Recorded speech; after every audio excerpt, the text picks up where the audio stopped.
Welcome back, everyone. We're starting today's episode here in my industrial district. We have a sugarcane farm, we have a gunpowder farm, we even have a bee farm. But we are missing one farm right here. And what farm, do you ask?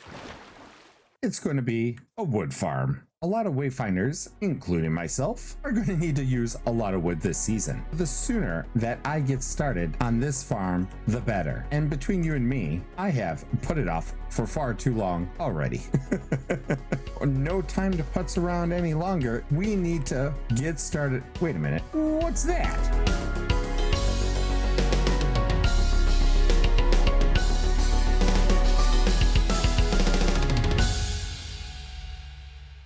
Hello! Hello, Beanifer. I have brought you delivery. Oh, the delivery. Ooh, the Beanmobile voted most reliable for all transport needs.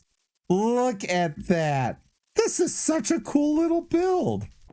Oh, wow. Oh, you even got like mini cactuses and oh, wow. I'm going to stock cavernous candles with so much colored candles now. Let me know when another delivery is needed. Oh, well, thank you so much, Beanifer. This is amazing. Like, it's so neatly tucked here, too. So, like, I didn't even realize it at first, but it's so cool. It's not obstructing your farms or anything, no?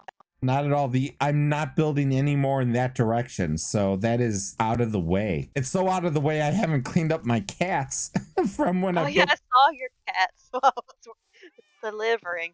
I'm like, there's a lot of cats. Thank you. That is so cool. I love the build as well. The wheels, the hitch, oh, this is so neat. I love it. It must be the most reliable for all transport needs. I will definitely vote that too. Yay. Please submit the voting to bean.org to report your satisfactory rating of the Beanmobile.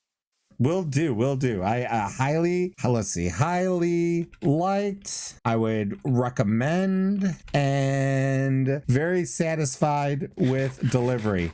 And contents are in good shape too. Thank you. You're welcome. Well, off I go. Good delivery. Satisfactory. Have a good day, Beanifer. Give favorable words to my supervisor. Will do. Bye. The Beanmobile has found a new home in my industrial district. Yeah, well, you can't see it. The building's in the way. This brings us to our most favorite time of Minecraft, item collection. Yay! No, it is a lot of fun, but there is a lot of things I need. For example, I need 390 stained glass. Yeah, I got 65. That isn't enough. And besides that, I need 105 concrete, 71 glazed terracotta, and well, the list continues from there. We need to go gather these resources and put them all together so we can finally break ground on our new farm.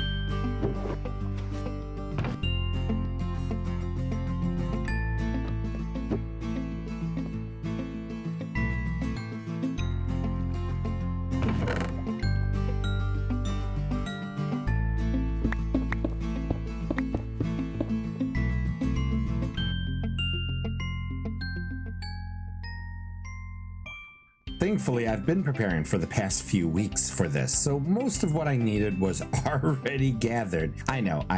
Planning ahead. Who would have thought it would turn out to be beneficial? Everything I need is in this chest. Plus, I have some extra in there because I've been known to destroy an item or two while building farms. But this area is not quite ready yet. At this point, what I need to do is kind of level this out, and I'm going to be using a wood farm that Ilmango put together, so you'll be able to find that link for his farm in the description down below. I am going to need to level out an area myself, so let's do that real quick right now. This is so satisfying.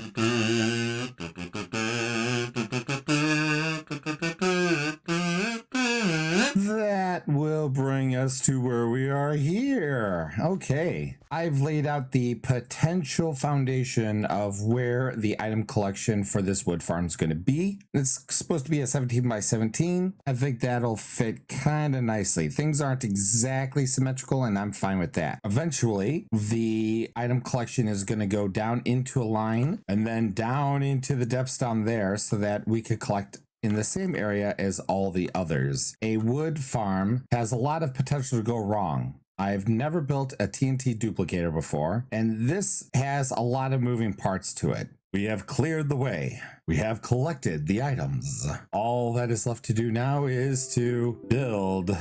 Yeah, still nervous about this. Let's get this endeavor underway.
This was a pain in the neck to make. Out of all the farms I've built, this one was the most troublesome. For the tree farm, there are delicate timings that have to happen with the redstone. As you build, if you don't put things together in the right order, you could trigger things to go, like pistons, that break everything and force you to tear down certain sections, not the whole section, and rebuild from scratch. And it happened a lot for me. I kept forgetting to place down dirt to stop some of the redstone signals and pistons from extending, causing it to break quite often. And when I did finally get to a test, you saw that the wall extender that breaks the leaves and such broke and stayed open. Problem seemed to be that when Ilmango conceived of this, it was 1.15.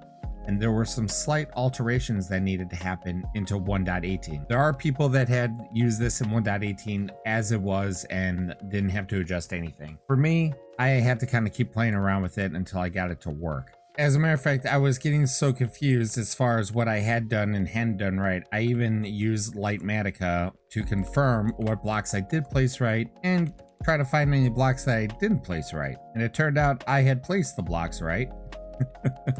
I just needed to tweak some of the timings here on the redstone. Although at this point I think this was originally 2 ticks in the video and it's 3 ticks here. I think that was the thing that fixed it. We're gonna run this test. We're gonna see what happens. And oh my gosh, I hope it doesn't break, because it already broke once when I did the TNT duplicator. Pro tip, put the TNT on the right block and it won't blow everything up. What's nice about this farm is that it could do spruce, birch, jungle, and oak. For you to do oak, you gotta hit this switch, which extends pistons up there, essentially stops the oak from breaking the farm by growing too big. But we're gonna be testing with birch, and I think we still have, yes, we still have some bone meal left in the dispenser to try this. So this is the on-off switch right here. And once I hit this, it's going to start triggering everything, I hope. And then we got to wait a couple cycles for the TNT to drop. Once it drops once, we can then start placing down the trees and seeing what happens. So I really am nervous about this. Oh,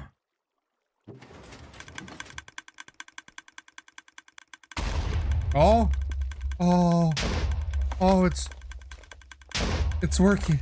It's working. Okay, let's see. Oh, it's working. It's working. Yes. Oh my gosh, yes, it's working. I'm gonna load it up with some decent amount of bone meal, nothing crazy. We'll do a 5-minute timer just to see what we get. And start.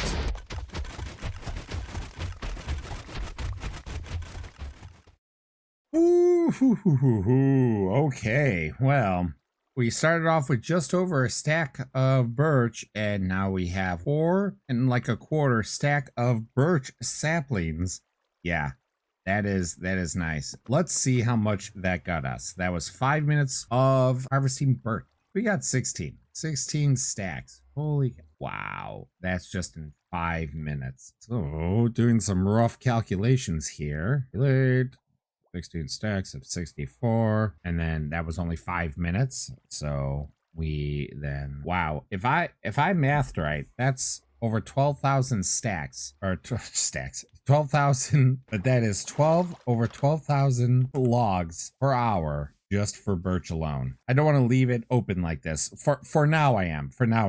But eventually I do want to put a nice little housing building around this, just so it looks nice. And outside of beautifying this area a little bit more, this is a done industrial district. Will I do more farms? Yeah, I probably will. But I have a mega base I'm working on. And there are certain things that I want for that base that won't fit in here at the industrial district. And we're also out of time. I appreciate you all for coming on by and spending this time with me, watching me struggle with the tree farm, but your support really does make it worthwhile, and I appreciate each and every one of you. And I will see you in the next episode. Bye bye.